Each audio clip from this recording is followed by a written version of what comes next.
독일에서 태어나 미국에서 대학과 대학원을 졸업한 박지혜 자매의 꿈은 하나님께 영광을 돌리는 바이올리니스트가 되는 것이었습니다.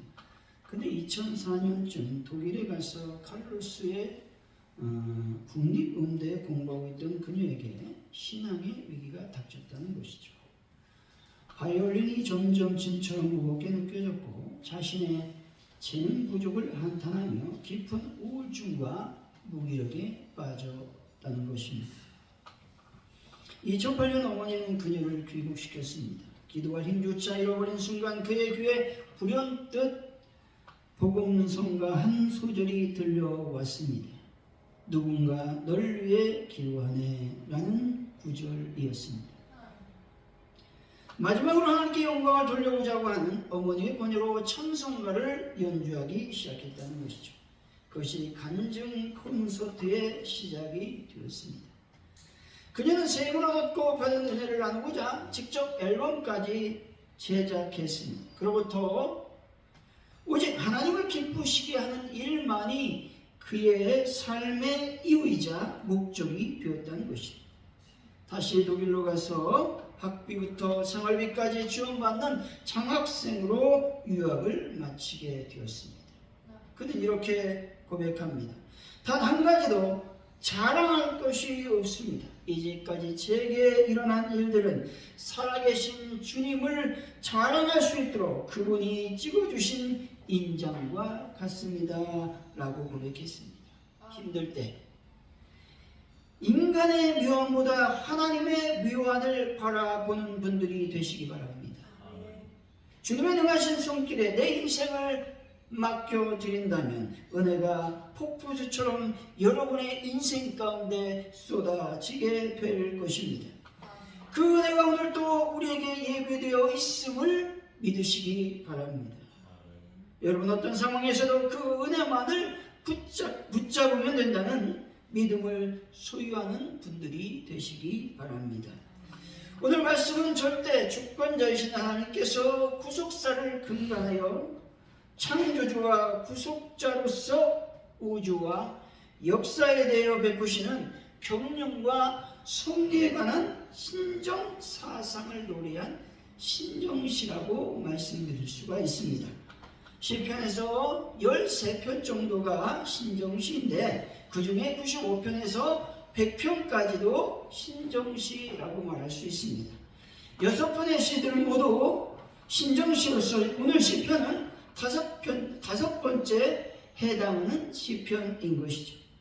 본 시편은 특별히 만민을 위엄으로 다스리시고 공의를 사랑하시며 자기 백성을 자비로 대하시는 거룩하신 하나님을 찬양할 것을 촉구하고 있는 것입니다.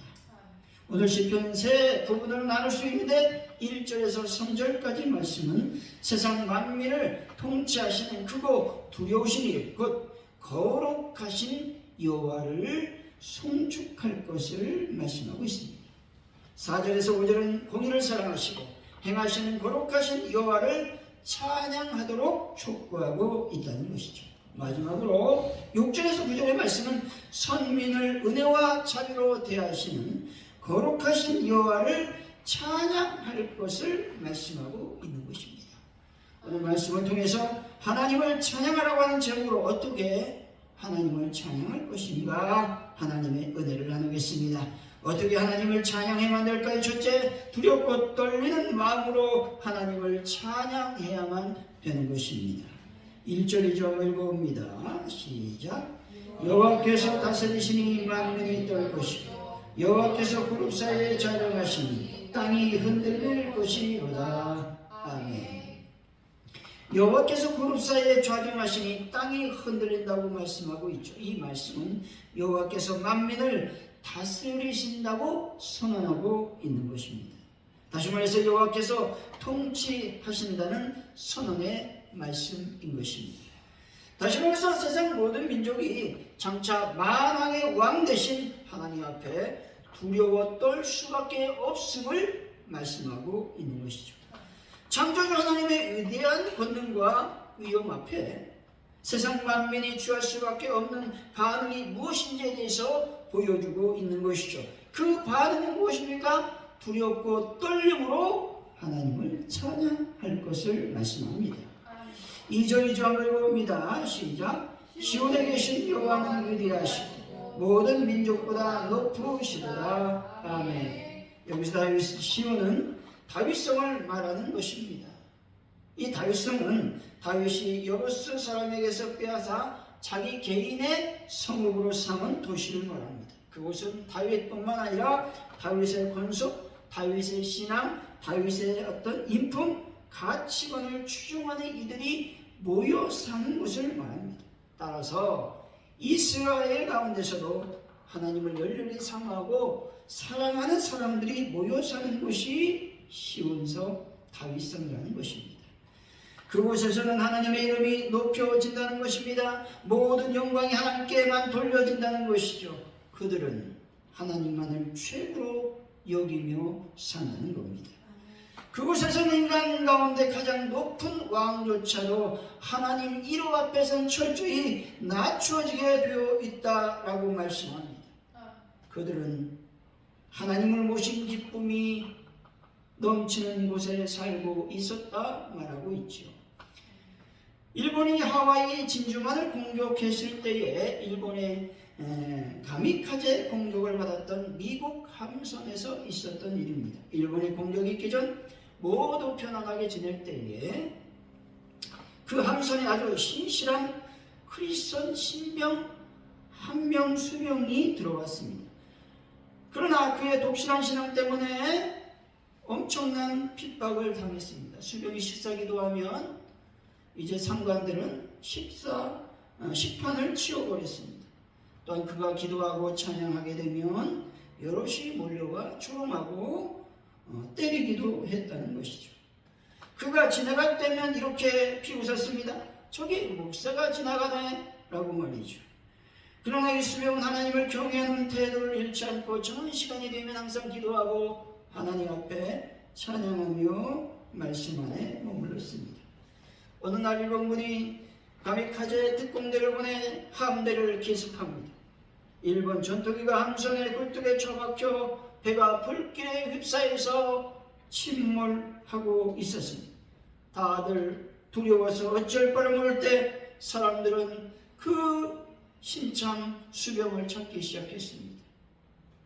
그의 손이라도 잡아보려고, 그의 옷이라도 잡아보려고 수병 근처로 사람들이 모여들기 시작했습니다.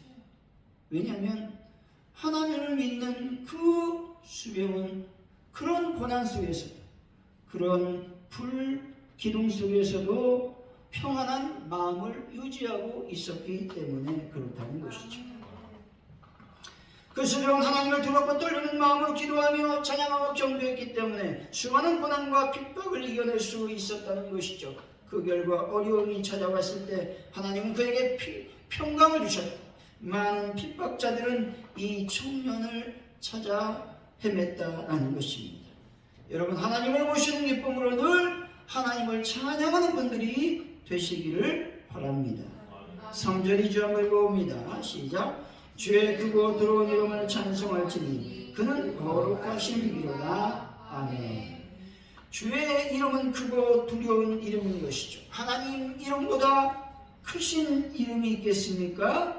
없다는 것이죠.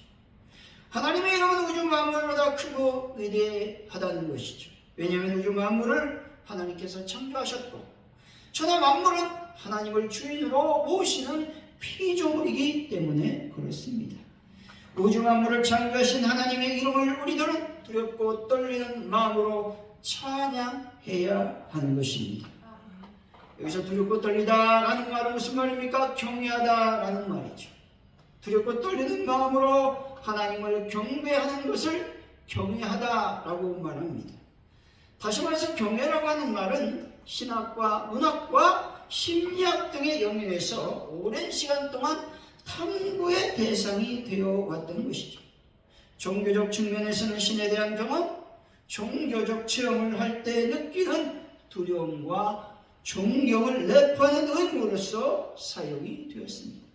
그리고 경외라고 하는 말은 인간의 이해 범위를 넘어선 현상이나 대상을 마주할 때 느끼는 감정을 의미한다는 것입니다. 그런데 개년, 사라, 사막, 오로라 같이 광대한 대자연 그리고 자연현상을 접할 때에 하나님을 경외하게 된다라는 말입니다.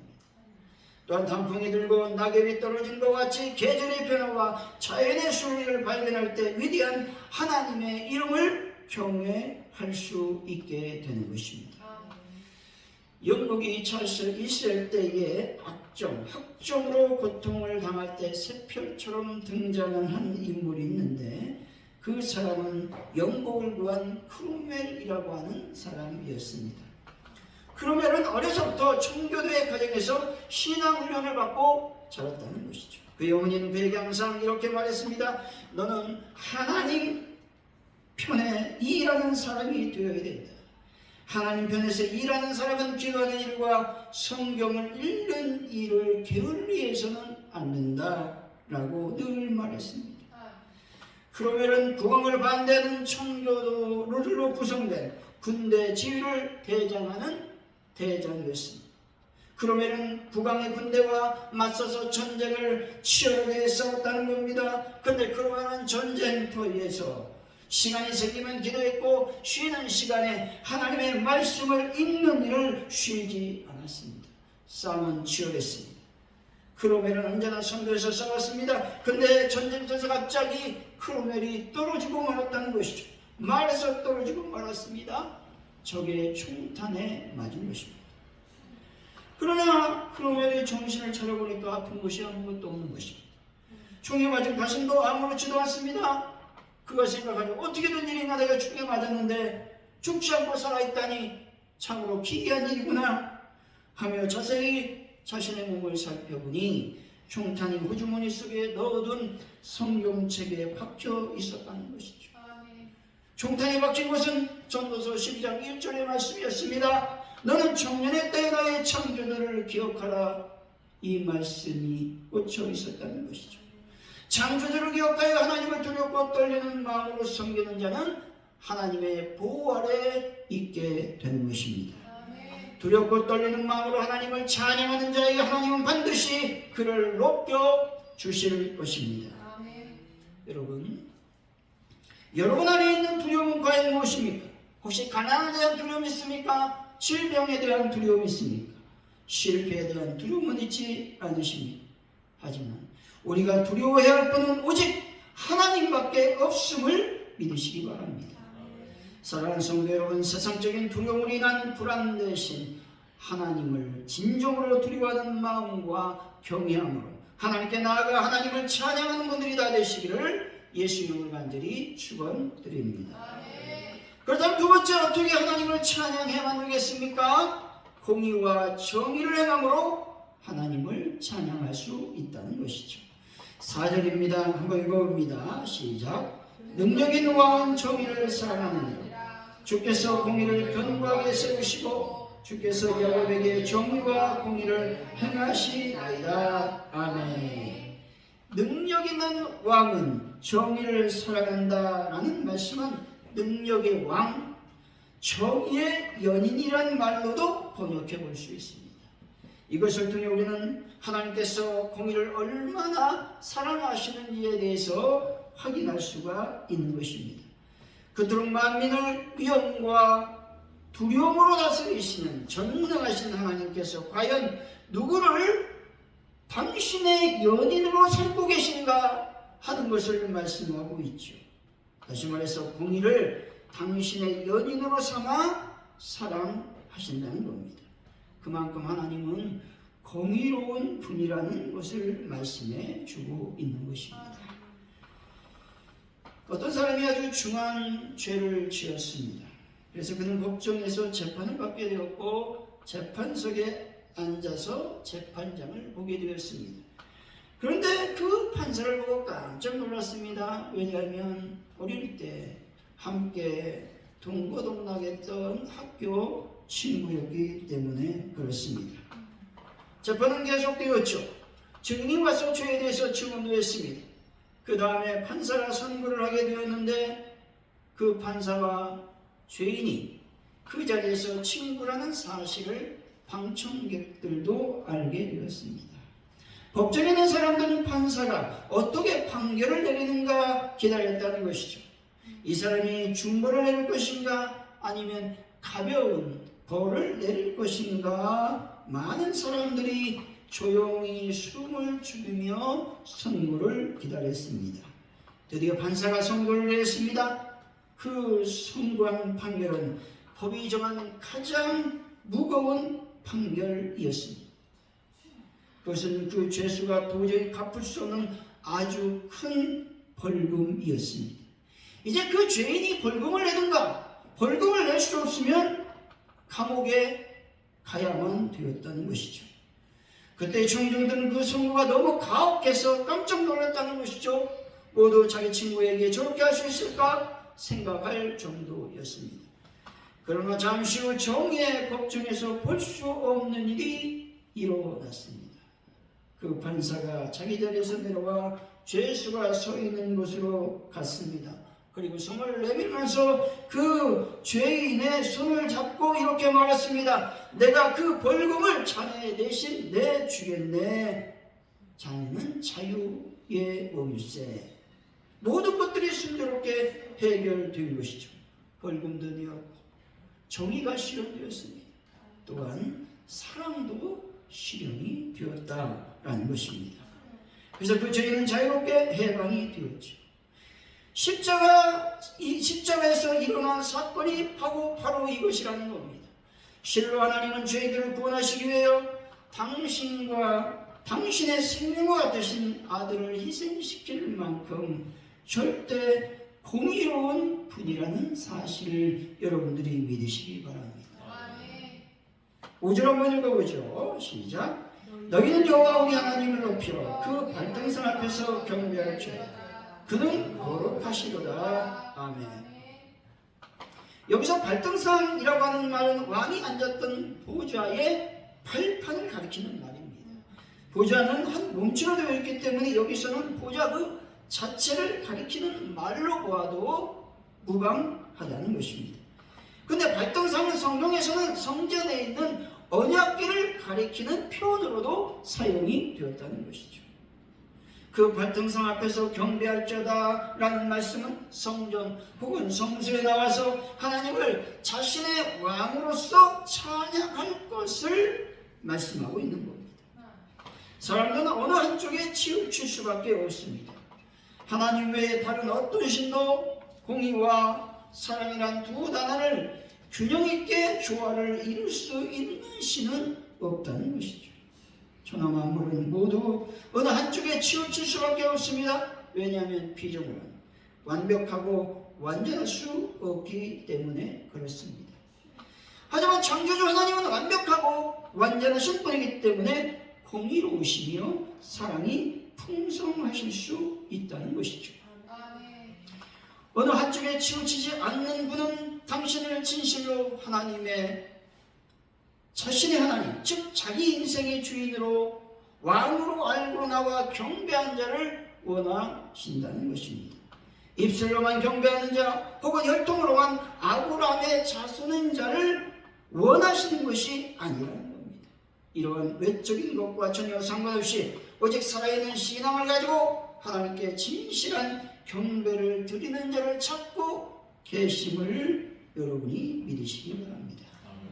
사랑하는 성도 여러분, 공의로우신 하나님을 왕으로 맞아들이고 오직 공의롭게 행함으로 하나님을 찬양하는 분들이 되시기를 예수 이름으로 간절히 축원드립니다.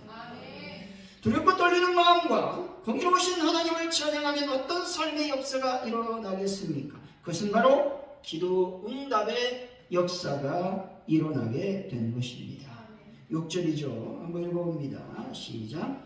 그의 제사장들 중에는 모세와 아론이 있고 그의 이름을 부르는 자들 중에는 사무엘이 있도다. 그들이 여호와께 간구함에 응답하셨도다. 아멘. 여호와께 간구함에 응답하셨다라는 말씀은 하나님께서 택하신 자들의 탄원에 귀를 기울이신다라는 말씀입니다.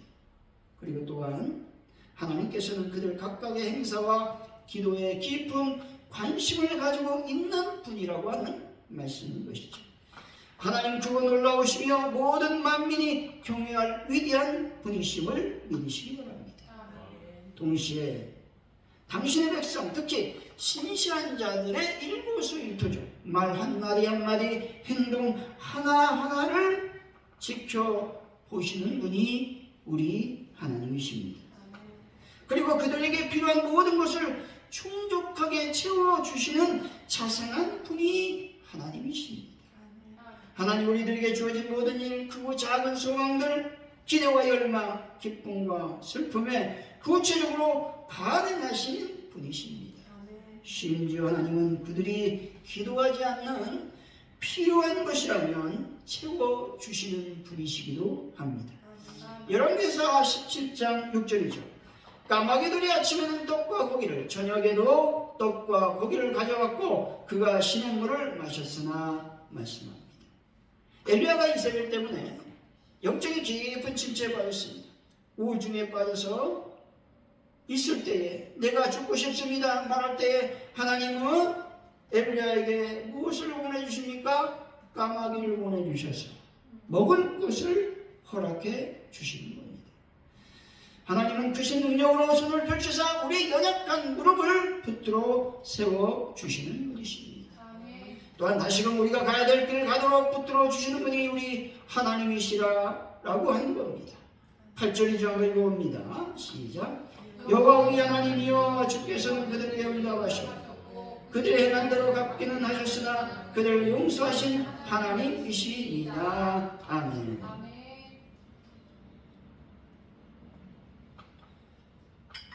하나님께서는 모세와 아론 그리고 사무엘에게 응답하셨습니다. 또한 하나님께서는 이스라엘의 신실하고 순종하는 자들의 기도를 외면하지 않으셨습니다. 다시 말해서 하나님께서는 의인들의 신실한 기도에 대해서 결코 외면하지 않으시고 그들이 바라는 바를 응답해 주셨다는 것입니다. 모세와 아론 그리고 사무엘은 특별한 이들이 아닙니다. 그들도 우리와 마찬가지로 동일한 성정을 지녔다고 성경은 말씀합니다. 다만 이들은 하나님께서 원하시는 삶을 살았다는 것이죠. 하나님을 경배하는 삶을 살았습니다. 하나님만을 찬양하는 삶을 살았습니다. 하나님만을 신앙하는 삶을 살았다는 것이죠. 때문에 이들의 기도가 응답이 되었습니다. 즉 하나님을 경배하고 찬양하는 자들이 받은 복은 기도 응답의 복임을 믿으시기 바랍니다. 하나님을 높이시기 바랍니다. 여기서 높이다라는 말은 찬양하다라는 말인데 누군가의 품격이나 품위를 높이는 것을 말합니다. 여러분의 온 마음을 사용해서 하나님을 찬양해야 될 줄로 믿습니다. 하나님을 입술로 찬양한 분들이 되시길 바랍니다. 그리고 우리 삶으로 하나님의 거룩한 이름의 영역을 높여드리는 분들이 다 되시기를 바랍니다. 결론적으로 두렵고 떨리는 마음으로 하나님을 찬양해야만 되는 것이죠. 그리고 공의로우신 하나님을 더욱 힘써 찬양하고 경배해야 됩니다. 그럼 하나님은 우리들의 기도에 응답해 주실 것입니다. 사랑하는 성도 여러분, 두렵고 떨리는 마음으로 하나님을 찬양하시고 공의로운 하나님을 높여 드리는 분들이 다 되어 기도 응답의 복을 받는 분들이 다 되시기를 예수의 이름으로 간절히 축원드립니다. 기도합니다. 할렐루야. 하나님 감사합니다. 우리가 두렵고 떨리는 마음을 하나님을 찬양하여 주시기를 원합니다.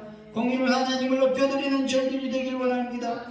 그래서 날마다 매번 기도할 때마다 응답받는 저희들이 되게 하여 주옵소서.